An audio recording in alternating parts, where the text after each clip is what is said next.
આત્મવીર્ય. આ તો બધા અંતરાય છે, નહીં તો તમે આખા બ્રહ્માંડના માલિક છો. બધા અંતરાય છૂટી જાય તો તમે માલિક જ છો.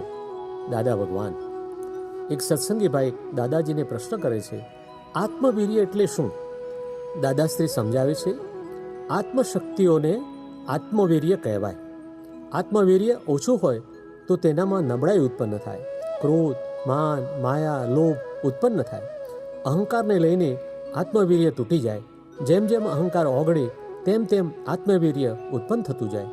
જ્યારે જ્યારે આત્મવીર્ય ઘટતું લાગે ત્યારે 5-25 વખત મોટેથી બોલવું કે હું અનંત શક્તિવાળો છું, એટલે શક્તિ ઉત્પન્ન થાય. મોક્ષે જતાં અનંત અંતરાયો છે, તેથી મોક્ષે જવા માટે સામે અનંત શક્તિ છે. આ અવળી શક્તિથી સંસાર ઊભો થઈ ગયો. હવે સવળી શક્તિ એટલી બધી છે કે જે બધા જ વિઘ્નો તોડી આપે. તેથી જ તો આપણે પેલું વાક્ય બોલાવીએ છીએ, મોક્ષે જતાં વિઘ્નો અનેક પ્રકારના હોવાથી તેની સામે હું અનંત શક્તિવાળો છું. જ્ઞાતા દ્રષ્ટા રહેવાથી તમામ વિઘ્નો નાશ થઈ જાય. બાકી મોક્ષ તો આ રહ્યો, તમારી પાસે જ પડ્યો છે. મોક્ષ કંઈ છેટો છે? અંતરાય પડ્યો છે વચ્ચે. તે સત્સંગી દાદાજીને પૂછે છે કે કઈ ખોટી પ્રક્રિયાથી આત્માની અનંત શક્તિઓ ઉપર અંતરાય પડી ગયા? દાદાશ્રી સમજાવે છે, આ બધી ખોટી માન્યતાઓ, રોંગ બિલીફથી આત્માની અનંત શક્તિઓ ઉપર અંતરાય પડે છે. બધી બહુ ખોટી માન્યતાઓ છે. હું જાડો છું, હું પાતળો છું, હું ઊંચો છું, કાળો છું, ગોરો છું. આ બધી ખોટી માન્યતાઓ છે. આ ખોટી માન્યતાઓ ઓગળે ત્યારે સાચી માન્યતા ઉત્પન્ન થાય.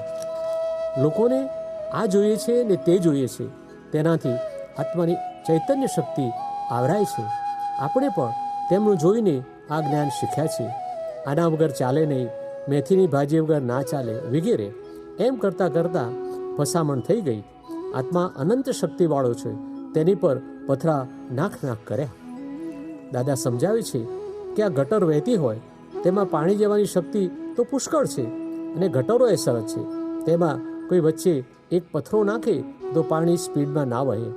એવા 2 જગ્યાએ નાખે તો વધારે અટકે, 3 જગ્યાએ નાખે તો એનાથી પણ વધારે અટકે, બહુ નાખે તો આખું અટકી જાય.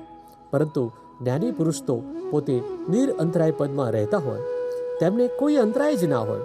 આથી તેમની પાસે બેસવાથી બધા અંતરાય તૂટી જાય. ખાલી બેસવાથી જ.